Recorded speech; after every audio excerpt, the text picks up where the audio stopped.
Muy buenas noches, amados hermanos.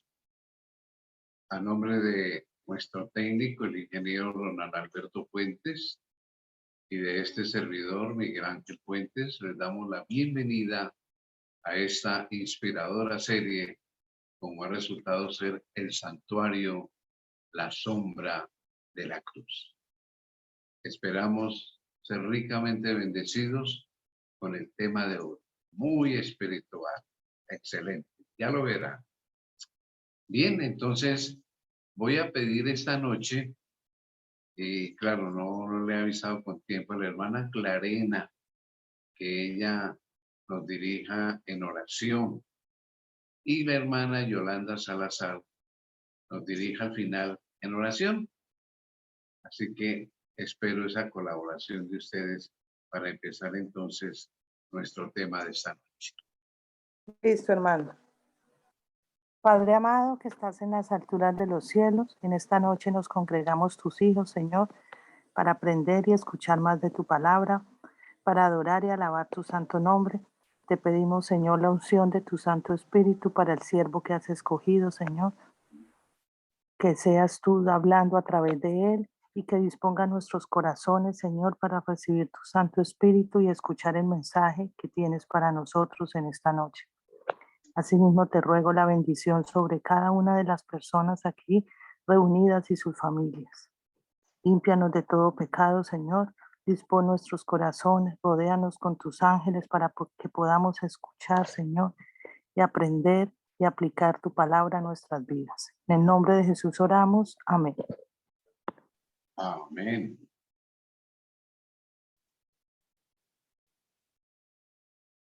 Tal como anunciamos hace una semana, nuestro tema para hoy titula La parábola de las 10 vírgenes y 1844. Aparentemente, alguien pensará, bueno, ¿qué relación puede tener esa parábola con lo que sucedió en 1844? Es algo muy hermoso. La aplicación que hace el Espíritu de Profecía en su libro Cristo en su santuario es hermosa, hermosa, como ustedes ya lo van a ver. Hemos puesto fundamentos bíblicos, veámoslo. A través de toda nuestra serie no hemos especulado en nada, siempre buscando qué dice la palabra de Dios y echando mano en la historia también, porque la historia y la palabra de Dios y las profecías pues van de la mano, van paralelas. Y hemos llegado ya a un punto en que vimos que después del chasco de 1844, Dios revela el verdadero significado de lo que iba a suceder en la purificación del santuario en 1844, que no era la venida de Jesús, sino era el paso de Jesús en su obra del lugar santo al santísimo. No era que dejara su obra de mediador, de intercesor en el lugar santo, sino que ahora a la vez comenzaba otra obra, una obra de juicio que hemos llamado teológicamente el juicio investigador. Y claro, tenemos bases bíblicas que hemos ya estudiado, Daniel 8:14, y después de 2300 días el santuario será purificado. Daniel 7:13, ya lo vamos a leer, donde nos dice que en las nubes del cielo viene uno hasta donde el Padre, y eso es en el cielo. Y Malaquías 3:1, Dios le muestra al profeta Malaquías la entrada de Jesús en el templo. Todos estos pasajes se conjugan en un solo evento, que es justamente la obra que Jesús comenzó a realizar a partir de 1844. Veamos entonces la base bíblica, vamos a leerla. Vamos a leer de Daniel 7, sus versículos 9, 10 y después 13 y 14. Y el profeta Daniel, por inspiración del Espíritu Santo, dice, estuve mirando hasta que fueron puestos tronos y se sentó un anciano de días. Siempre el que está en el trono sentado, mis hermanos, en profecía, siempre es el Padre. Y se lo ve como un anciano de días para representar su eternidad. Pero no es ningún anciano decrépito, no. Es solamente para simbolizar que es un ser eterno. Entonces se sentó un anciano de días cuyo vestido era blanco como la nieve, la pureza perfecta, y el pelo de su cabeza como lana limpia. ¡Qué perfección! Millares de millares le servían y millones de millones asistían delante de los ángeles. El juez se sentó. Ah, el Padre aparece ahí como juez y los libros fueron abiertos. Porque ya adelantamos en un tema anterior algún comentario de que existen registros en el cielo. Así como aquí en el santuario, cada pecador tenía que sacrificar una víctima que simbolizaba que por culpabilidad mía, por mis pecados, morí esa víctima y se salpicaba la cortina ya en el lugar santo y quedaba ahí esa mancha todo el año. En el cielo hay que purificar los registros, ya no una cortina con manchas, sino los registros de mis pecados. Entonces, los libros fueron abiertos. ¿Cómo son esos libros?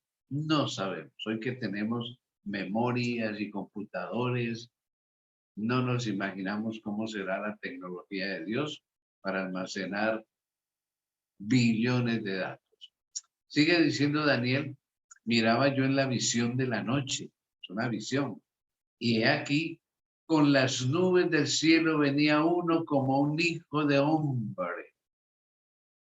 Ya se le pregunta a los hermanos, ¿cuándo será esa venida? Ah, cuando venga el Señor por segunda vez. No, sigamos leyendo. Dice que venía como un hijo de hombre, es Jesús, que vino hasta el anciano de días, o sea, hasta el Padre que está sentado en el trono en el cielo. Y le hicieron acercarse delante de él. Y le fue dado dominio, gloria y reino para que todos los pueblos, naciones y lenguas le sirvieran. Su dominio es dominio eterno que nunca pasará y su reino uno que no será destruido. Nótese, llega el Padre que en ese momento es juez y se le da un reino a Cristo Jesús, un reino de dominio eterno. Esta escena es una escena celestial, por supuesto. Ahora bien, hablemos del juicio. Aparentemente, en este texto anterior de Daniel, el Padre es el juez, pero Jesús mismo en Juan 5, 22, verso 27 y 30, aclara cómo comenzó a funcionar este tema y este proceso del juicio. Y él dijo, porque el Padre a nadie juzga. O sea, él no tiene ese trabajo de juez, sino que todo el juicio dio al Hijo. El juicio se lo entregó a Jesús y también le dio autoridad de hacer juicio por cuanto es el Hijo del Hombre. Ya tiene la naturaleza humana y la naturaleza divina, que para nosotros es una garantía, porque nos comprende como seres humanos. Sigue diciendo Jesús, no puedo yo hacer nada por mí mismo. Según oigo, así juzgo. Y mi juicio es justo. Qué lindo. Porque no busco mi voluntad, sino la voluntad del que me envió, la del Padre. Así que el Padre le entregó el juicio al Hijo, a Cristo Jesús, y es un juez justo, recto, limpio, cosa que en nuestro medio cojea, ¿no? Los jueces de este mundo, de este país, caramba, dejan mucho que desear, pero la seguridad nuestra es que tenemos un juez justo, no está recargado en ningún lado. Y de pronto, si está recargado, es a nuestro favor, porque primera de Juan 1:9 dice que abogado tenemos para con el Padre si hemos pecado. Nuestro defensor, y a la vez nuestro juez. La tenemos toda ganada si estamos con Cristo Jesús. Qué hermoso, ¿verdad? Ahora bien, tal como lo dijimos en el título de nuestro tema de hoy, teniendo esta plataforma de que Jesús comienza un juicio en 1844, hay una aplicación muy hermosa, muy lógica de la parábola de las 10 vírgenes con lo sucedido en 1844 y el comienzo del juicio investigador, que así se llama porque se investiga cada caso desde Adán hasta el final. Leamos entonces y recordemos la parábola de las 10 vírgenes. Esa la encontramos, todos sabemos, en Mateo 25, versículos 1 al 12. Y a la letra, la palabra de Dios, por boca del Señor Jesús, que contó esta parábola, esta comparación, dijo lo siguiente. Entonces el reino, noten esa palabra porque la vamos a tocar ahora más adelante. El reino de los cielos será semejante a 10 vírgenes que tomando sus lámparas, porque en el tiempo no había electricidad, salieron a recibir al esposo. Vamos a parar ahí un poquitito. Antiguamente era la costumbre de que se elegían en las bodas cierto número de damas señoritas vírgenes, la llama la Biblia, para ser damas de honor. Y el novio iba hasta la casa de la novia con sus amigos, algunos con tambores, con trompetas, con orquesta, iban por la novia, atravesaban todo el pueblo y llegaban entonces hasta la sinagoga o el lugar de la boda. Y entonces estas niñas están esperando que llegue el novio con la novia para las bodas. Sigamos leyendo, tercer renglón. 5 de ellas, de estas vírgenes, eran prudentes, previsivas, y 5 insensatas. Otras versiones dicen necias. Las insensatas, tomando sus lámparas, hombre, no tomaron consigo aceite. Mas las prudentes tomaron aceite en sus vasijas, por si acaso, juntamente con sus lámparas. Y tardándose el esposo, nada que llegara este novio con la novia, cabecearon todas y se durmieron. Y a la medianoche se oyó un clamor: aquí viene el esposo! ¡Salid a recibirle! Entonces todas aquellas vírgenes se levantaron y arreglaron sus lámparas. Y las insensatas dijeron a las prudentes: danos de vuestro aceite porque nuestras lámparas se apagan. Sigamos leyendo. Mas las prudentes respondieron diciendo, coloquemos el texto, para que no nos falte a nosotras y a vosotras, id más bien a los que venden, vayan a la tienda y comprad para vosotras mismas. Pero mientras ellas iban a comprar, vino el esposo, el novio, y las que estaban preparadas pues entraron con él a las bodas y se cerró la puerta. Después vinieron también las otras vírgenes diciendo: Señor, Señor, ábrenos, ábrenos. Mas él respondiendo dijo: de cierto os digo que no os conozco. Se quedaron afuera, ¿no? Caramba. ¿Qué tiene que ver esta parábola con lo que sucedió en 1844? Investigando en ese pequeño pero gigantesco libro, como es Cristo en su santuario del Espíritu de Profecía, encontramos en la página 115 la siguiente declaración, y aunque es corta, es muy elocuente. En el verano y el otoño de 1844 se lanzó esta proclama: he aquí que viene el esposo, la venida de Jesús. Este año llega el 22 de octubre, decían en ese tiempo, en 1844, he aquí viene el esposo.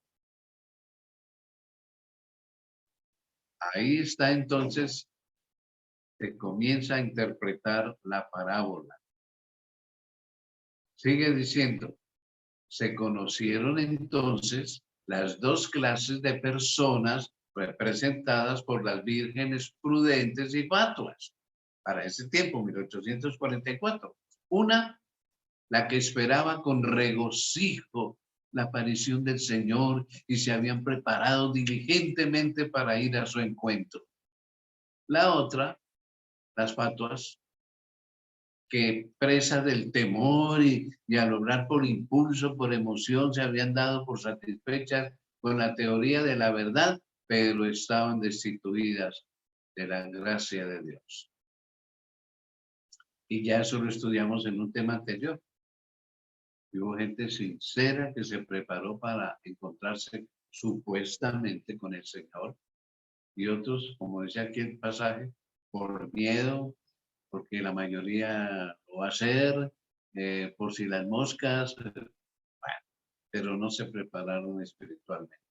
Entonces, la parábola está justamente representando y aplicando las prudentes que se prepararon y las necias, fatuas, cercas que no se prepararon concienzudamente para ese año 1844, donde se predicó, he aquí viene el esposo, Cristo viene ya. Y en ese aspecto sigue diciendo el espíritu de profecía, la página 115 de Cristo en su santuario. En la parábola, cuando vino el esposo, las que estaban preparadas entraron con él a las bodas, al matrimonio. La venida del esposo presentada aquí, la venida del esposo presentada aquí, se verifica antes de la boda. Claro, primero llega el esposo y después va a hacer la ceremonia. Interesante esto. Y lo que sigue, mejor, un plato precioso. Comencemos contestando algunas preguntas que lógicamente es conveniente, porque esto no está así como tan claro. ¿Qué significa la boda del esposo? Contesta Cristo en su santuario en la misma página 115 y lo dice muy claramente. La boda, el matrimonio, la ceremonia, representa el acto de ser investido Cristo de la dignidad de rey. Simboliza, representa. Cristo es investido como rey. ¿En dónde? En el cielo, por supuesto, no aquí en la tierra. No está en 1844 aquí. Entonces, en ese año, noten, ocurren varias cosas. El esposo viene y se predica la venida de Jesús. Pasa en su obra del lugar santo al santísimo. Sigue siendo intercesor y ahora juez, como ya lo anticipamos. Y a la vez recibe un reino. Tiene la dignidad de rey. Esto es 1844. Entonces surge otra pregunta que debe ser contestada. Coloquémosla en pantalla. Rey, ¿de cuál reino? Muy conveniente saberlo, ¿no? Cristo en su santuario, página 81. No me estoy inventando nada. Esto es fruto de investigación simplemente del espíritu de profecía. Y se contesta diciendo, ¿de cuál reino es rey? Y entonces dice, Cristo había recibido la unción del Espíritu Santo después de haber sido bautizado por Juan en el Jordán.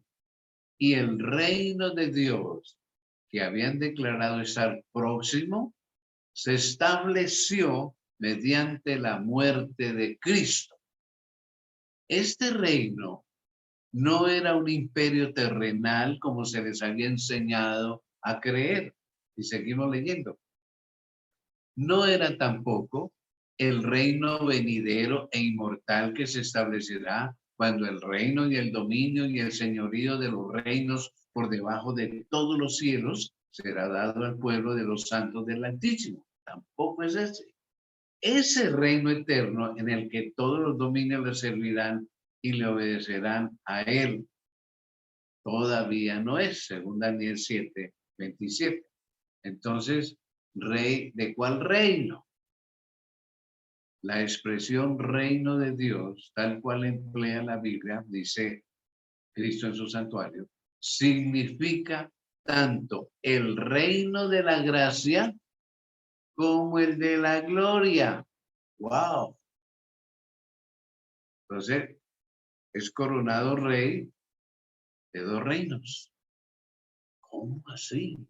Sí, Jesús es el rey de la gracia y el rey de la gloria, de esos dos reinos de los cuales vamos a comentar y a explicar lo mejor que podamos. Ahora bien, el apóstol Pablo en Hebreos 4:16, él comenta lo siguiente y lo cita el Espíritu Profecía en su página 81 y 82. Y dice, San Pablo presenta el reino de la gracia en la epístola a los Hebreos. Y dice, lleguémonos pues confiadamente al trono de la gracia para alcanzar misericordia y hallar gracia. Noten la expresión, trono de la gracia. Entonces, si hay un trono, debe haber un reino y un rey, ¿cierto?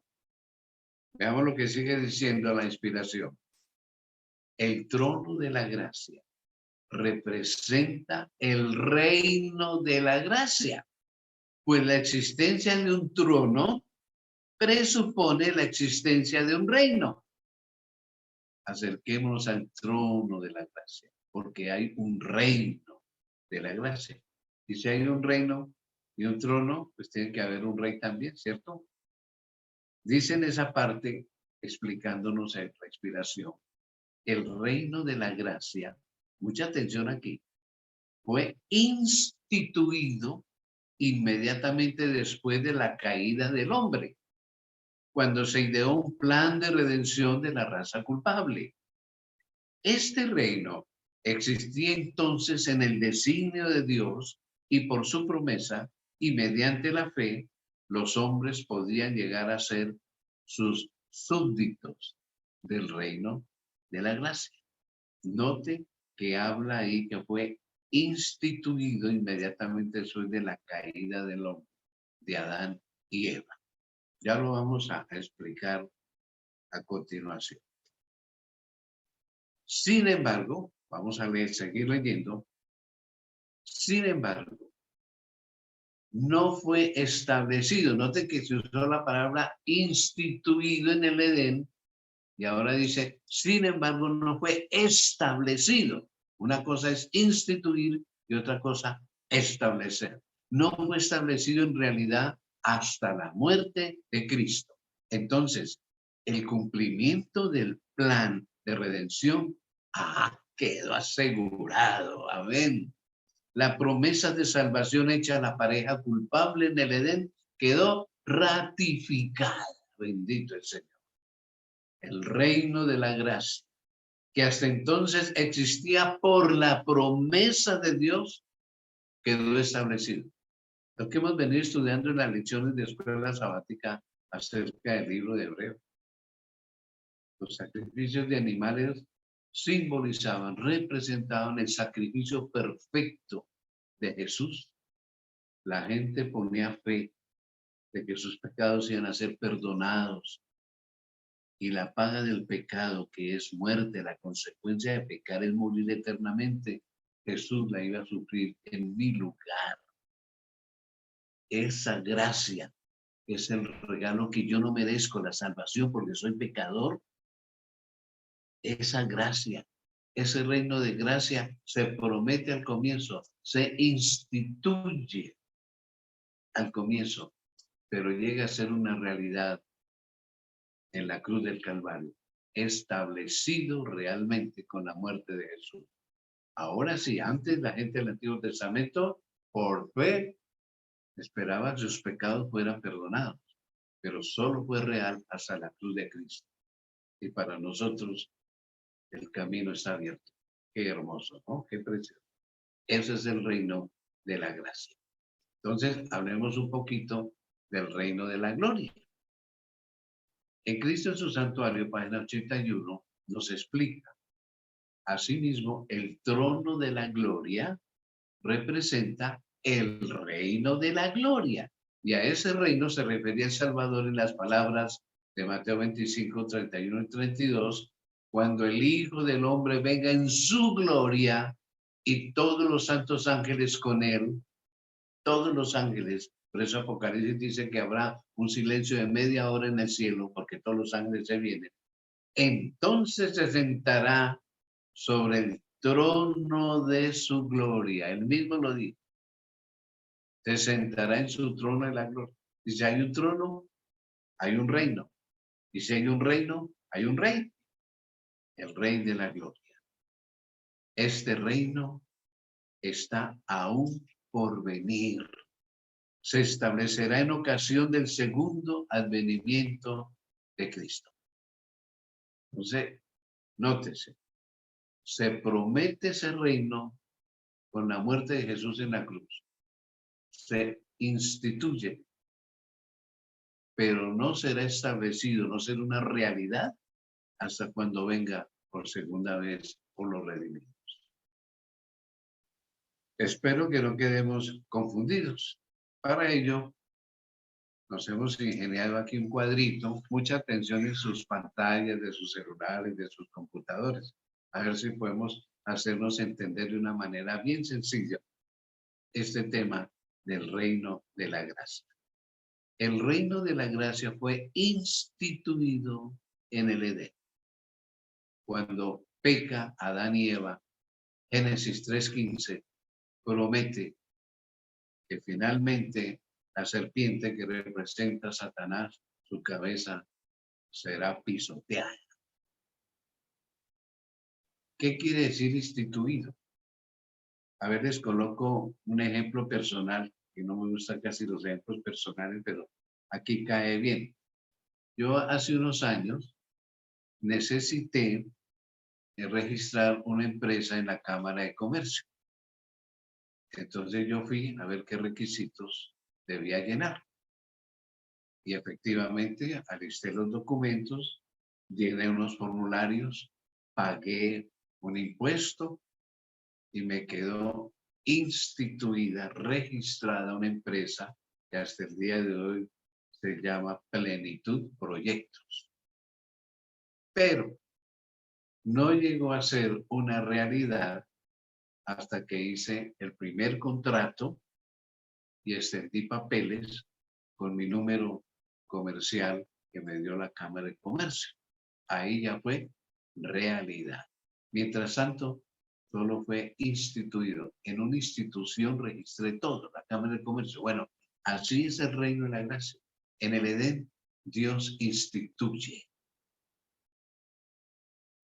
Vas a tener una empresa, la empresa de la gracia. Ya tengo todos los requisitos hechos, pero no será realidad hasta la muerte de Cristo. Espero hacerme entender. Con la muerte de Cristo se establece, es realidad.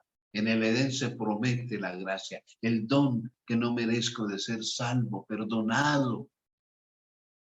Y en la muerte de Cristo se hizo realidad, se estableció. Eso es lo que significa el reino de la gracia, el trono de la gracia y el rey de la gracia, que es mi Señor Jesús. Bueno, pasemos entonces a explicar o a comentar el reino de la gloria. El reino de la gloria se instituye, se inscribe,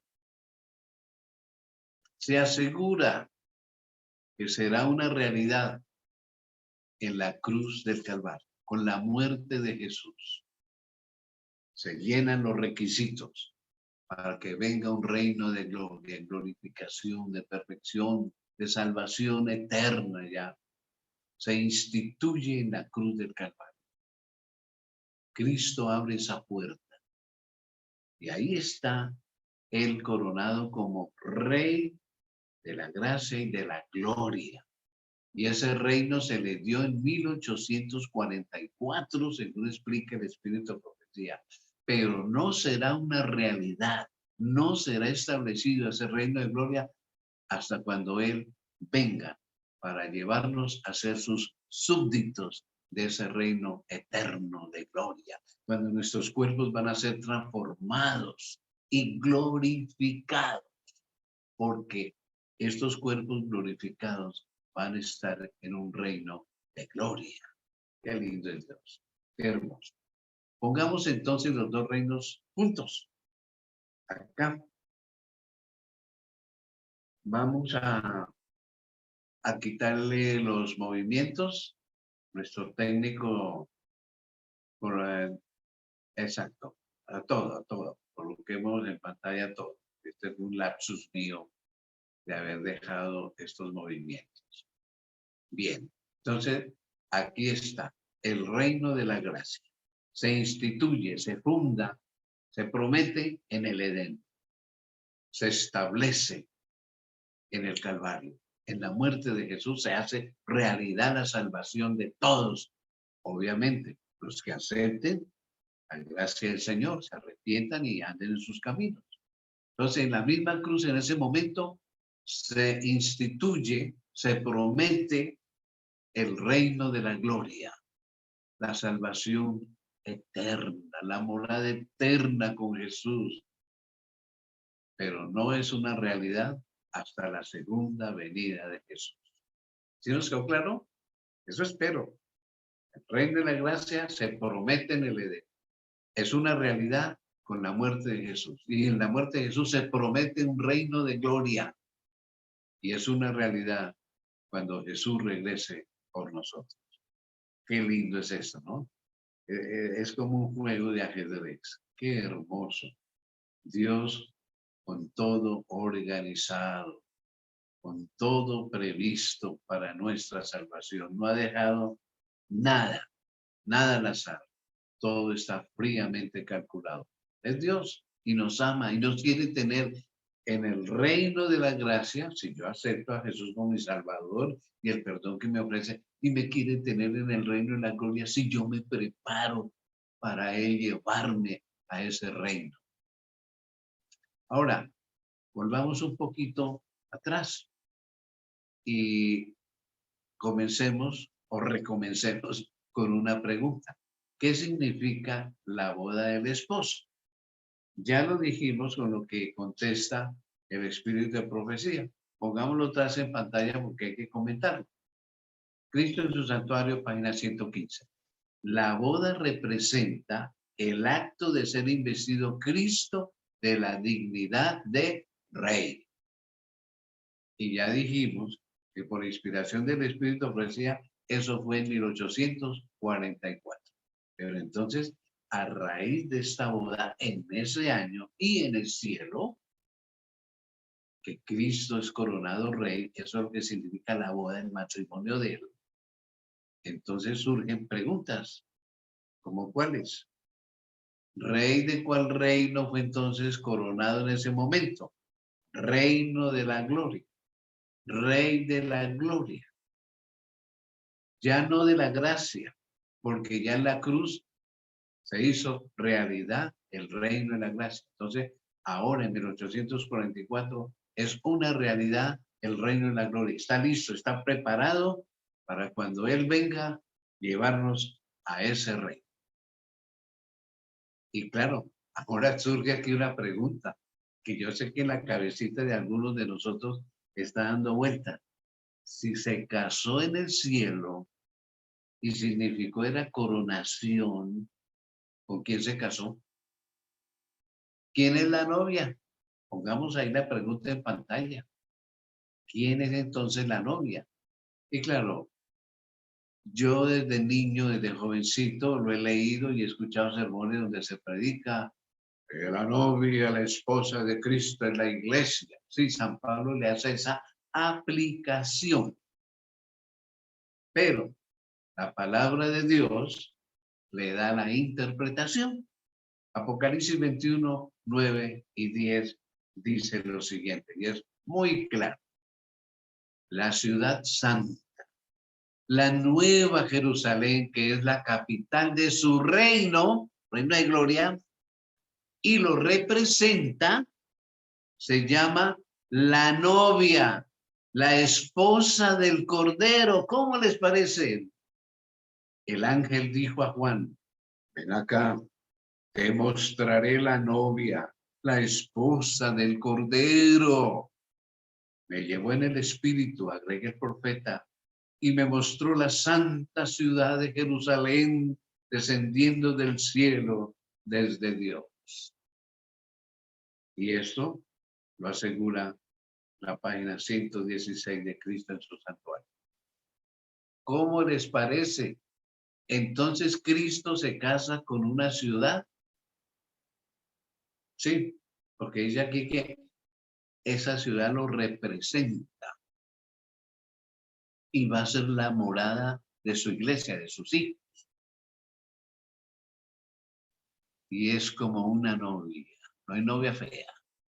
Y Apocalipsis la pinta con calles de oro, paredes de piedras preciosas, cimientos de puras piedras preciosas, puertas de perlas gigantescas. Mejor dicho, mejor novia no puede haber. Y va a ser la morada de sus hijos, de sus redimidos. Qué amor de Dios, qué amor de Jesús, qué preparativos. Entonces, esta novia, ¿desde cuándo está lista?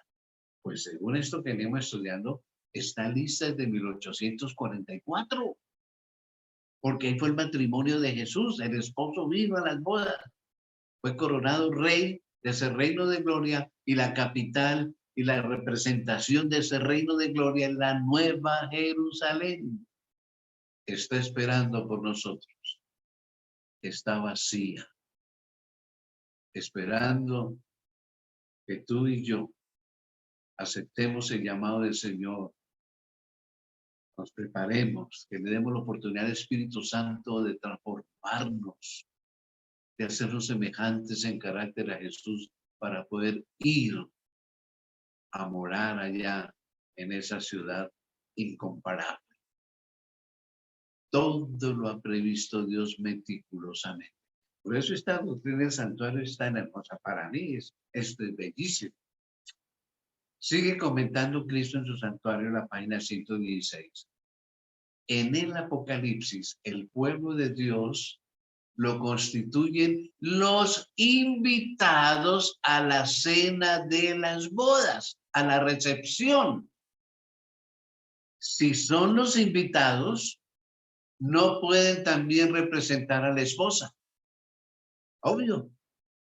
Después de recibir el reino, vendrá en su gloria como Rey de Reyes y Señor de Señores para redimir a los suyos, para participar de la cena de las bodas del Cordero.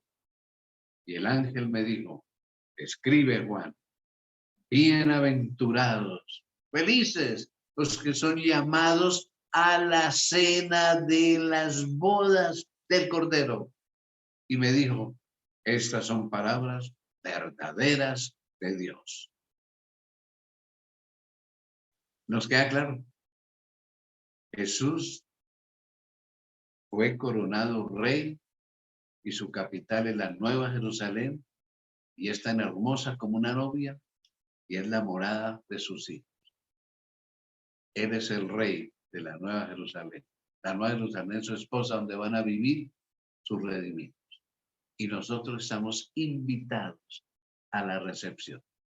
Y claro, ese matrimonio fue en 1844. Es que ese año es muy simbólico. Y surge el movimiento adventista, el remanente de Dios. Qué precioso, es que esto no es casualidad.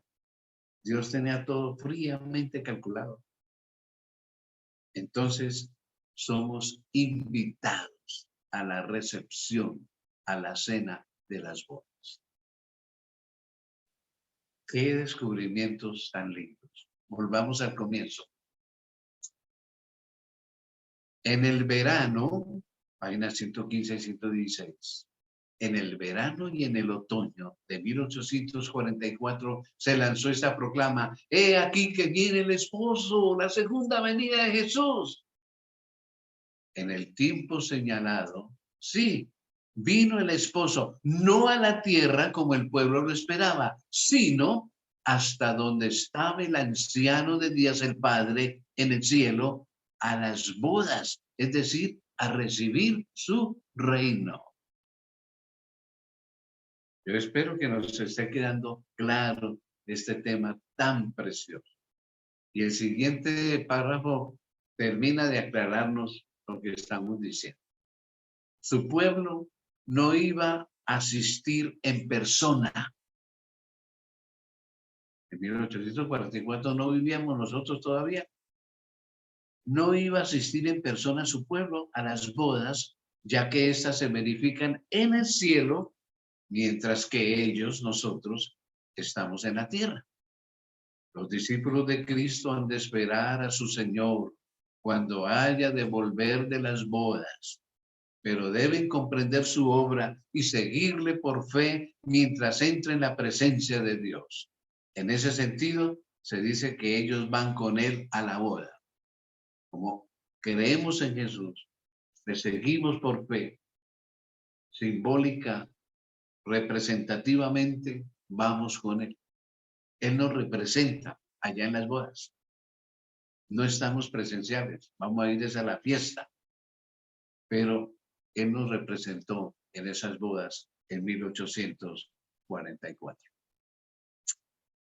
Ahora bien, hemos mencionado en el tema anterior que Dios, cuando atravesaba un maizal, un hombre llamado Hiram Edson, después de haber llorado y orado toda la noche viendo que Jesús no regresó en ese 22 de octubre de 1844, con sus ojos todavía con lágrimas, atravesando el maizal porque él era un agricultor, miró hacia el cielo y en el momento dice que como si hubiera abierto, vio un santuario en las nubes y cómo Jesús apartaba la cortina y entraba al lugar santísimo. Y eso simbolizaba no la venida de Jesús, sino el comienzo de su obra de juicio, el juicio investigador. Y esa palabra o ese término no lo hemos inventado. No, esa palabra, por inspiración de Dios, está en el Espíritu de Profecía, página 117. Pongámoslo en pantalla. La tarea del juicio investigador es examinar los caracteres, no cuerpos, no, los caracteres y determinar quiénes están preparados para el reino de Dios, el reino de la gloria. Es la obra final que se lleva a cabo en el santuario celestial y es la que Jesús está realizando en este momento. Examinar los caracteres. Por eso una y otra vez este siervo repite a la conclusión que yo he llegado. Nosotros tenemos que aspirar con la ayuda del Espíritu Santo a ser semejantes en carácter a Jesús, a practicar el amor perfecto, de aceptar a todo mundo como es, a no señalar ni criticar, no, amar a todo mundo como sea, con sus defectos, con sus debilidades, con sus fortalezas, como sea, porque es el amor de Jesús y debe estar en nuestro carácter. La justicia, la veracidad, la honestidad, el orden, etcétera. Todos esos principios, esos valores forman el carácter. No hablo del genio, porque el genio es el temperamento y el temperamento tiene que ser controlado por el Espíritu Santo. Algunos de nosotros todavía no hemos obtenido esa victoria porque no le hemos pedido al Espíritu Santo que controle y transforme nuestro temperamento. Ay, mis hermanos, miremos todo lo que el Padre y Jesús han hecho por recuperarnos, por salvarnos. Esto es algo increíble, hermosísimo. Vayamos cerrando nuestra reflexión de esta noche. Volvamos a la parábola para terminar con los símbolos que hay ahí. Las vírgenes, cada una tenía una lámpara. Y la lámpara representa la palabra de Dios. Eso está en el Salmo 119, 105. Lámpara es a mis pies tu palabra y lumbrera mi camino. Y en la palabra de Dios se encuentra el conocimiento de la verdad. Hay muchas denominaciones que tienen la Biblia, pero no todas han llegado al conocimiento de la verdad completa, porque no ha sido investigada completamente. Tenemos la lámpara, la palabra de Dios, pero cuidémonos de llegar al conocimiento completo de la verdad por nosotros mismos. No esperemos que los pastores nos lo enseñen en los púlpitos. Eso nunca será. Culto divino no alcanza para explicar todo eso y algunos sermones nos dejan a veces con la pena. Esas lámparas ardían en las manos de las vírgenes a través del aceite de olivas, que simboliza el Espíritu Santo y la gracia de Dios. El Espíritu Santo es el que nos perfecciona, si nosotros se lo permitimos, si nosotros se lo pedimos. Y hay que hacerlo cada mañana, cada mediodía, cada noche. Mora conmigo, transfórmame, cámbiame, ayúdame. Te necesito, Espíritu Santo. Y la gracia de Dios, que yo no merezco ser salvo, he sido pecador, soy pecador, pero Él me facilita el Espíritu Santo y Jesús murió en mi lugar y está preparando todo para llevarme al cielo, si yo lo permito y si yo quiero. Así que 5 hicieron provisión de ese Espíritu Santo y aceptaron la gracia de Dios. 5 no tuvieron esa provisión. Quiere decir, son muchos los llamados y pocos los escogidos. Que ojalá estemos entre los escogidos. Y hablando de esta obra del Espíritu Santo, hay un libro de Espíritu que se llama El Camino a Cristo, que es un bestseller, es una joya, traducido a muchísimos idiomas, y lo será siempre hasta el final. He seleccionado un párrafo de la página 128, en donde nos dice que si le damos la oportunidad al Espíritu Santo, el resultado será este. Toda tendencia pecaminosa, toda imperfección habrá sido quitada por la sangre de Cristo y se les concede la excelencia y brillantez de su gloria. Permitamos que el Espíritu Santo nos quite toda tendencia pecaminosa y toda imperfección. Dios quiere hacerlo. El Padre quiere hacerlo. Jesús quiere hacerlo. ¿Cuánto ha hecho el Señor? ¿Les parece poco la cruz? Y ahora todo lo que ha hecho como intercesor único, como juez, que va a venir por nosotros a rescatarnos de este mundo desbaratado. Estamos invitados al Rey. Sí, lo acabamos de leer en Apocalipsis. Estamos invitados a la fiesta de bodas. Coloquémoslo en pantalla para que sea más bonito. Invitados al Rey. He aquí el esposo viene.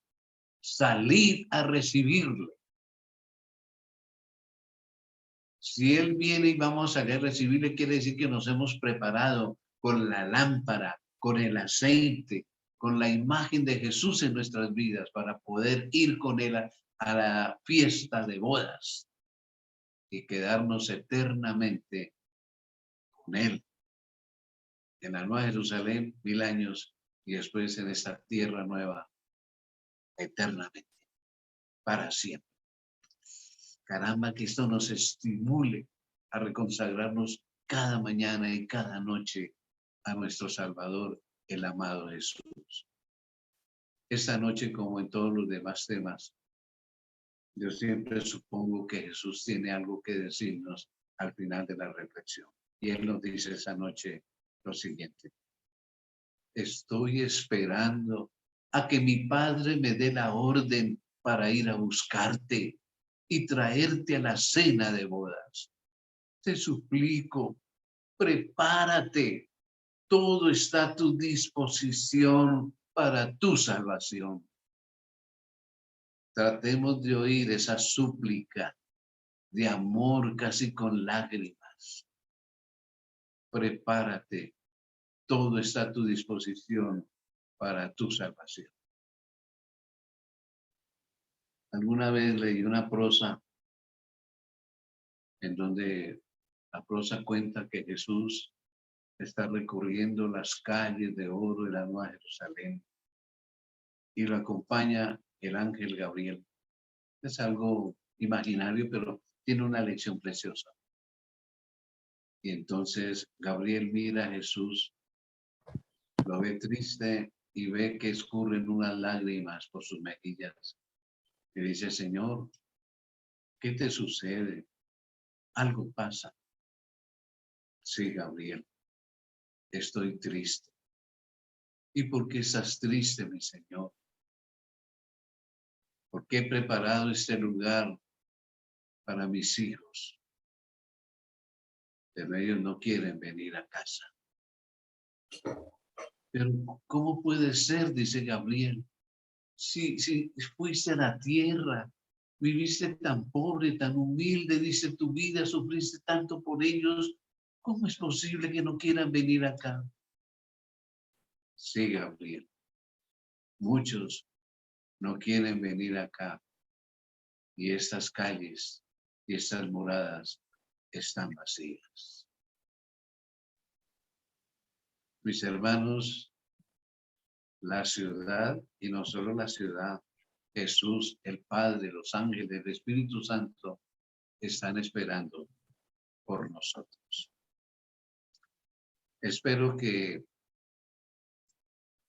el tema de esta noche nos haya hecho pensar de verdad lo que implica nuestra salvación, que bien vale la pena, pase lo que pase, echar nuestra suerte con Cristo Jesús.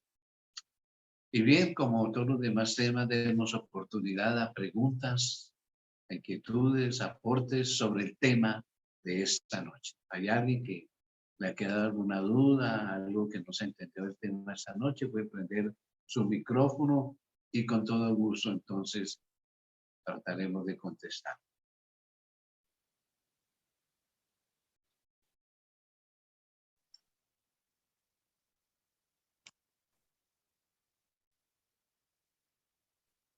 Bueno, parece que nos ha quedado el tema claro y yo sé que nos ha impactado. A mí,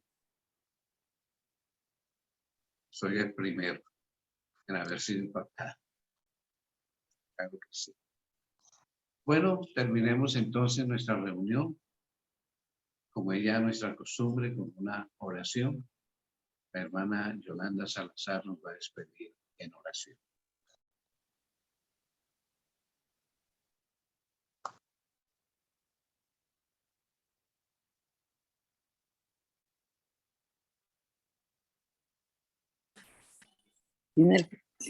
¿Tiene el micrófono apagado, tal vez?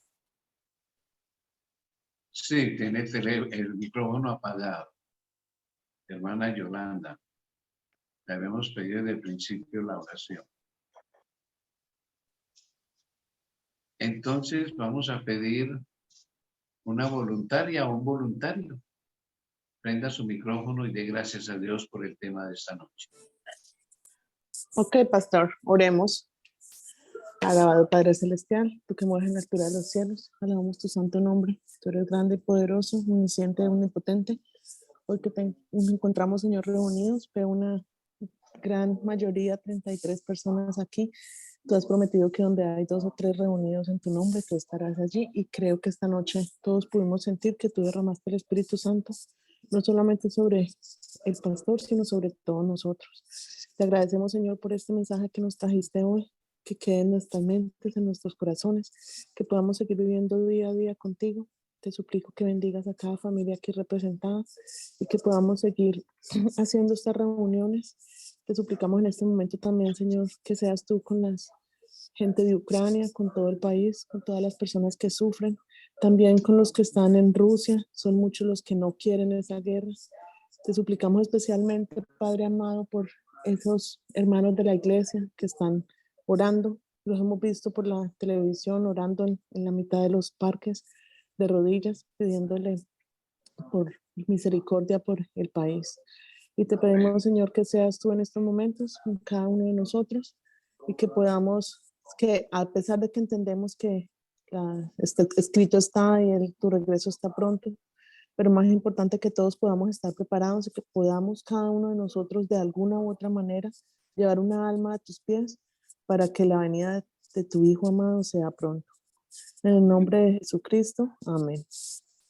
Amén. Muchas gracias, hermana Amén. Lida. Amén. Hermana Lida Zamora está en Toronto, Canadá. Qué linda, nos acompaña desde allá. Nuestro Gracias, próximo pastor. tema, están invitados, el santuario Amén. celestial y el sábado. Uy, uy, uy. Esto va a ser muy Gloria a hermoso Dios. también. Bueno.